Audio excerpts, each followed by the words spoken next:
महाकुंभ में लगातार श्रद्धालुओं की भीड़ उमड़ रही है। आज सुबह से ही त्रिवेणी में स्नान के लिए लोग उमड़े हैं। कल भी करीब 48 लाख लोगों ने आस्था की डुबकी लगाई। अब तक 10.25 करोड़ से भी ज्यादा लोगों ने महाकुंभ में पवित्र स्नान कर लिया है। तो श्रद्धालुओं की भीड़ लगातार देखने को मिल रही है। संगम नगरी में 10 करोड़ से ज्यादा श्रद्धालुओं ने अब तक स्नान किया है। महाकुंभ में अभी भी संत महात्मा साधु धर्माचार्य के पहुंचने का सिलसिला जारी है। हालांकि 29 तारीख को क्योंकि मौनी अमावस्या है तो इस मौके पर स्नान को लेकर विशेष महत्व होता है। इस दिन भी आप लोगों की अच्छी खासी भीड़ देखेंगे। अब तक 10.25 करोड़ का जो आंकड़ा है वो छू चुका है। श्रद्धालु के स्नान की अगर हम बात करें तो आलोक शुक्ला संवाददाता साथ जुड़ गए हैं, प्रयागराज से बातचीत करेंगे। आलोक, आज के दिन कितना खास रहने वाला है महाकुंभ और श्रद्धालु के पहुंचने का सिलसिला लगातार जारी है अभी भी? देखिए, प्रयागराज में जो श्रद्धालुओं के आने का सिलसिला लगातार जारी है। अगर हम कल की बात करें तो कल भी सवेरे से बल्कि 4 बजे से ही स्नान शुरू हो गया था और लोग बिल्कुल मेरे देखने में एक बार भी संख्या लोगों की कम नहीं हुई। शाम तक देर रात तक लोग स्नान करते रहे।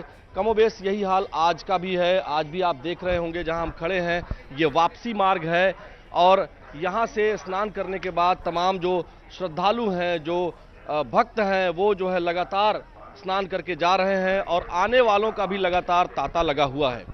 कोई कंधे पर बैग टांगे हुए है तो कोई हाथ में झोला लिए हुए है, कोई सर पर बैग रखे हुए है। लेकिन श्रद्धा का, आस्था का इतना बड़ा यहाँ समावेश है कि लगातार लोग आए जा रहे हैं और ये संख्या जो आप बता रही थी कि 10.25 करोड़ के आसपास है, बल्कि मैं ये कहना चाहूँगा कि इससे भी ज़्यादा संख्या लगभग 11 करोड़, 10.5 से 11 करोड़ के बीच में यह संख्या पहुँच चुकी है। श्रद्धालुओं के आने का सिलसिला जो है वो लगातार जारी है। और बिल्कुल मौनी अमावस्या क्योंकि 29 जनवरी को है, उसके पहले कैसा नजारा है इस वक्त महाकुंभ का, ये भी जानना चाहूंगी आलोक। और क्या जो श्रद्धालु हैं वो पहले से ही पहुंचने शुरू हो गए हैं 29 के लिए? देखिए, मौनी अमावस्या चूंकि मुख्य स्नान पर्व होता है, माना यह जाता है कि जब देवासुर संग्राम हुआ था अमृत के लिए, अमृत कुंभ के लिए, अमृत कलश के लिए, तो जिस दिन अमृत की बूंदें यहाँ प्रयागराज में, तीर्थराज प्रयागराज यानी त्रिवेणी के संगम पर जिस दिन अमृत की बूंदें गिरी थी, उसी तिथि को मौनी अमावस्या कहा जाता है। और यह अमृत स्नान का सबसे बड़ा महापर्व है, साधु संतों के लिए भी और आम लोगों के लिए भी। माना यह जा रहा है कि उस दिन 5 से 7 करोड़ लोग आएंगे। तो आने का सिलसिला तो अभी से नहीं शुरू है। जो भी लोग इस समय आ रहे हैं वो स्नान करके चले जा रहे हैं। लेकिन हाँ, उनमें से कुछ लोग ऐसे हैं जो मौनी अमावस्या तक रुकेंगे, जो यहाँ रहकर स्नान लगातार करेंगे मौनी अमावस्या तक। बहुत महत्व है मौनी अमावस्या का। और जैसा कि आप बता रहे हैं, कई करोड़ श्रद्धालु उस दिन भी पहुंचेंगे। बड़े बड़े धर्माचार्य, साधु संत भी उस दिन आस्था की डुबकी लगाते नजर आएंगे। बहुत शुक्रिया आलोक जानकारी साझा करने के लिए। महाकुंभ की भव्यता को आसमान की ऊंचाइयों से देख सकते हैं। न्यूज 18 आज आपको हेलीकॉप्टर से दिखाएगा प्रयागराज का महाकुंभ क्षेत्र। महाकुंभ में अभी तक करीब 10 करोड़ से ज्यादा श्रद्धालु आ चुके हैं। दिनों दिन भीड़ बढ़ती जा रही है। महाकुंभ का दायरा इतना बड़ा है कि पूरे क्षेत्र को देख पाना मुश्किल है। आज हम आपको महाकुंभ के पूरे क्षेत्र को हेलीकॉप्टर से दिखाएंगे, जिसमें महाकुंभ क्षेत्र का एक एक कोना आप देख सकते हैं। प्रयागराज महाकुंभ की अगर आप भव्यता देखना चाहते हैं, मठ मंदिर देखना चाहते हैं और उसके लिए हेलीकॉप्टर सर्विस भी है यहाँ पर प्रयागराज में। हवाई सफर आप कर सकते हैं। लगभग 7 से 8 मिनट की जॉय राइड होगी। कई ऐसे लोग भी हैं जो यहाँ पर पहुंच रहे हैं स्नान करने के बाद। वो देखना चाहते हैं कि किस तरीके से हवा के जब ऊपर जाएंगे, हेलीकॉप्टर से सफर करेंगे तो वहां से उसकी भव्यता किस तरीके की है, मठ मंदिर कैसे हैं, ये तमाम चीजें देखेंगे। तो हम चल रहे हैं इस जॉय राइड के जरिए और हेलीकॉप्टर में हम सफर अपना शुरू करेंगे। 7 से 8 मिनट में आपको हवाई सफर के जरिए आपको दिखाएंगे भव्यता कुंभ की। और यहां से महाकुंभ का क्षेत्र शुरू हो जाता है। ये टेंट सिटी है, अराइल का इलाका है और यहाँ से टेंट सिटी की शुरुआत हो जाती है। देखिए ऊपर से टेंट सिटी कितना ज्यादा भव्य नजर आ रहा है। लाखों की संख्या में टेंट यहाँ पर स्थापित किए गए हैं और बड़ी तादाद में लोग यहाँ पर ठहरे हुए हैं। साधु, संत, महात्मा, आम पब्लिक, वीआईपी, वीवीआईपी, ये ऐसे लोग हैं जो यहाँ पर ठहरे हुए हैं। दूसरी तरफ आप देखिए कि कल बहती हुई गंगा और यमुना, सरस्वती, जो संगम, तीनों का जो मिलन होता है, वो यहाँ पर अरैल का इलाका है संगम के दूसरी तरफ। और अब हम गंगा के ऊपर हमारा हेलीकॉप्टर पहुंच चुका है और अब सफर यहाँ से आगे की तरफ बढ़ रहा है। ये देखिए ये पंटून पुल है। इस पुल के जरिए चाहे वो पैदल यात्री हो, चाहे वो कोई कार सवार हो, वो इन गाड़ियां यहाँ से जाती हैं। ये देखिए छोटी छोटी नावें, यहाँ पर संगम के किनारे का ये दृश्य, ये तस्वीर, ये नज़ारा और बेहद ही कलरफुल आपको तस्वीरें दिखाई दे रही हैं। यहाँ पर जो टेंट सिटी है अलग अलग कलर में आपको दिखाई दे रही हैं, चाहे वो परमानेंट स्ट्रक्चर हो, चाहे वो टेम्परेरी स्ट्रक्चर हो। ये देखिए एक कतार में यहाँ पर पंचूल पुल, जो टेम्परेरी पुल बनाया गया है, क्योंकि ये देखा जाता है कि किस तरफ में ये भीड़ है। यहाँ पर नावों का झुंड, आप ये देखिए कि किस तरीके से लगातार एक आप आसमान से देख रहे हैं, नावें यहाँ पर कितनी छोटी आकार में दिख रही हैं और साइबेरियन पक्षी इस यहाँ पर इसकी सुंदरता में चार चांद लगाए हुए हैं। महाकुंभ की भव्यता और दिव्यता को देखने के लिए लोग हेलीकॉप्टर का सहारा ले रहे हैं। न्यूज़ 18 की टीम ने ऐसे ही लोगों से बात की जिन्होंने आसमान से भव्य और दिव्य महाकुंभ के दर्शन किए। इस समय हम हवाई सफर पर हैं, हेलीकॉप्टर में सफर कर रहे हैं और एक बार तस्वीरें दिखाऊं और उसके अलावा इस हेलीकॉप्टर में जो लोग हमारे साथ में सफर कर रहे हैं, दौरा कर रहे हैं, जॉय राइड कर रहे हैं, महाकुंभ को निहार रहे हैं, उसकी भव्यता देख रहे हैं, उन लोगों से भी बात करूंगा। इस समय आप देखें कि गंगा, जमुना, सरस्वती का मिलन और संगम का पूरा इलाका।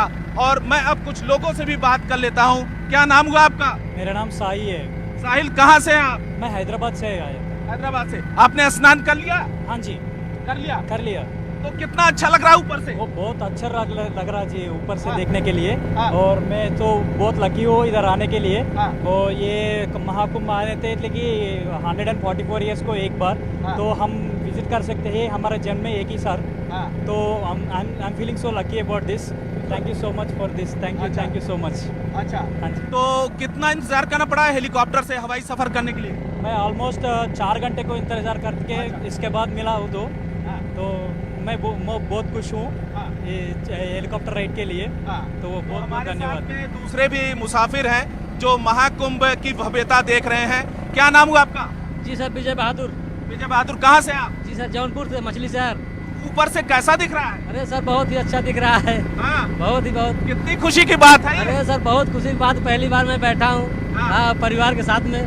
हाँ, और देखने के बाद पहली बार मैं सोचा कि कम से कम यहाँ का नज़ारा तो कुछ और ही है। अच्छा, स्नान कर लिया आपने? नहीं, स्नान तो कर लिया। ऊपर से मजा आ रहा है? अरे सर बहुत मजा आ रहा है। अच्छा, आपका नाम क्या हुआ? शांति देवी। कितना अच्छा लग रहा है हेलीकॉप्टर बैठ के? बहुत अच्छा लग रहा है। और जो कुंभ देखा आपने? वो भी अच्छा लग रहा है। देखिए कुंभ की भव्यता नीचे से तो काफी दिखाई दे रही है, अच्छी दिखाई दे रही है, लेकिन बहुत सारे ऐसे लोग हैं जो ऊपर से देखना चाहते हैं कि कितना ज्यादा भव्य कुंभ ऊपर से दिखाई दे रहा है, क्योंकि नीचे से आपको भीड़ भाड़ नजर आएगी और तमाम चीजें, लेकिन आप ऊपर में जब जाएंगे, हवाई सफर करेंगे, तो वहां की तस्वीर कुछ अलग ही दिखाई देगी। भव्य दिव्य कुंभ आपको ऊपर से दिखाई देगा।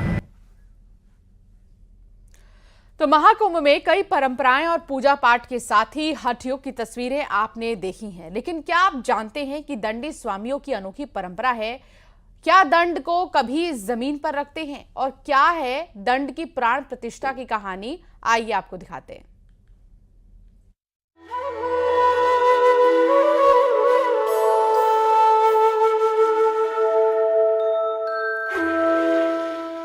ये तस्वीरें अपने आप में खास है।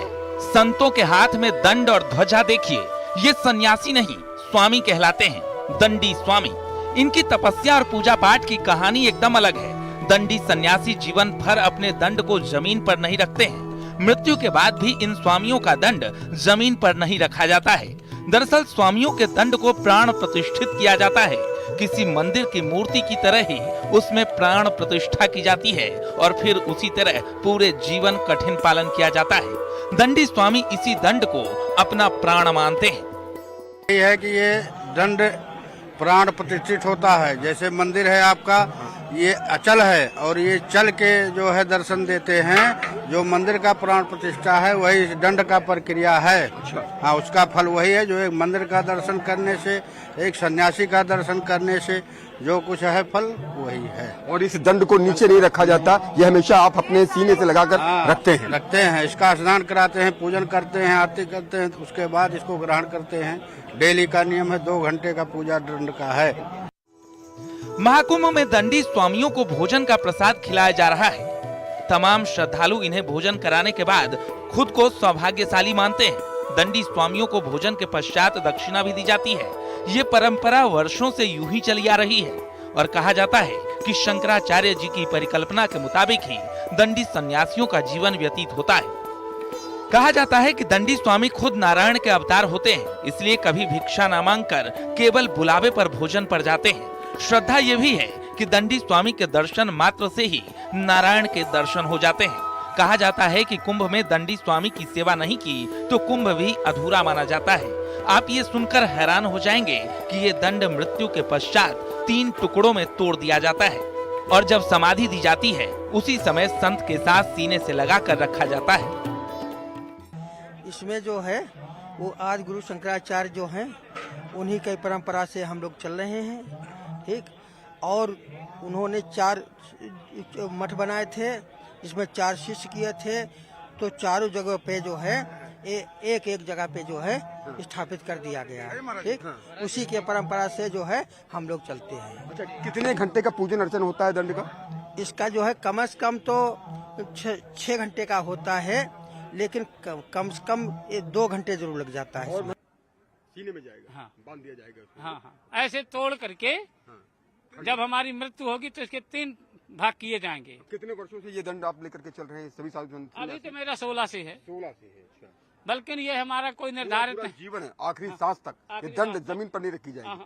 और जब ये तोड़ा, जब हमारा प्राण अंत हो जाएगा तो इसके 3 टुकड़ा करके हमारे सीने में बांधे जाएंगे। उसका आधार होगा कि ब्रह्मा, विष्णु, महेश में ये तीनों में लीन हो गए, क्योंकि इसकी प्राण प्रतिष्ठा हुई है, इसलिए